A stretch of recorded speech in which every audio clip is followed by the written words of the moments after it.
दोस्तों, जैसा कि मैंने पहले कई वीडियो में चर्चा किया था।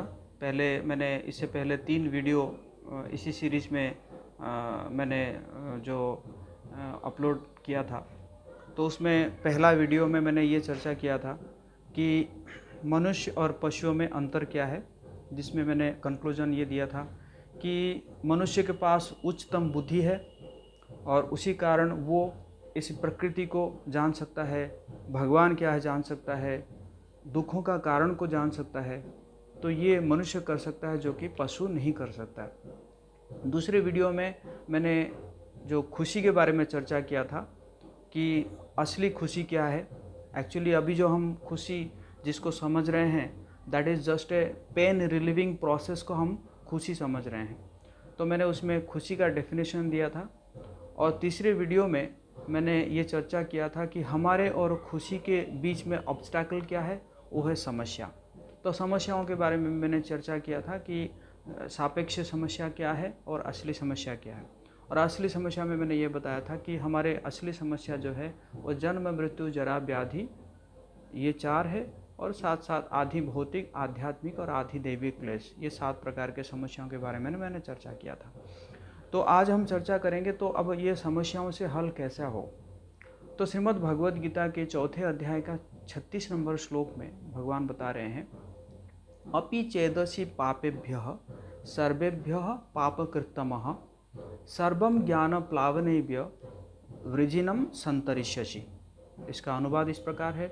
भगवान कह रहे हैं कि अगर पापियों में भी आपको जो है सबसे बड़ा पापी माना जाए, फिर भी आप अगर इस एक ज्ञान के नाव पर बैठ जाते हैं तो फिर क्या होता है कि आप इस भवसागर को आसानी से पार कर सकते हैं। तो यहाँ पे भगवान ज्ञान को जो है चर्चा किया है कि ये जो भगवद गीता रूपी ज्ञान है, इस ज्ञान के नाव में हमें बैठना पड़ेगा। तो यहाँ से ये पता चलता है कि अज्ञानता ही दुख का कारण है। हम हो सकता है हमारे दुख का कारण हम किसी और को दें, लेकिन असली में अज्ञानता ही दुख का कारण है।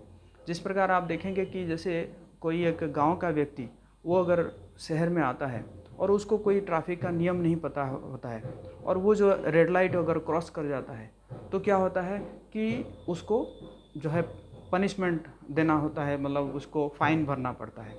तो ये अज्ञानता के कारण उसको दुख मिला। तो उसी प्रकार ये अज्ञानता ही दुख का कारण है। तो इसलिए अगर भगवान के कहने के अनुसार अगर हम इस भगवद गीता रूपी ज्ञान को अगर अपना लेते हैं और इस ज्ञान के नाव पर हम अगर बैठ जाते हैं, तो फिर ये जो भव सागर है, जिस भव सागर जो है वो किससे बना हुआ है, यही जन्म, मृत्यु, जरा, व्याधि, आदि दैविक, आध्यात्मिक और आधि दैविक भौतिक क्लेश से बना हुआ है। तो इस सागर में अगर हमें जो है ये ज्ञान रूप नाव में बैठ जाते हैं तो आसानी से इस सागर को हम, ये भव सागर को हम पार कर सकते हैं और फिर हम असली खुशी को पा सकते हैं, असली खुशी के अधिकारी बन सकते हैं। बहुत बहुत धन्यवाद। हरे कृष्णा।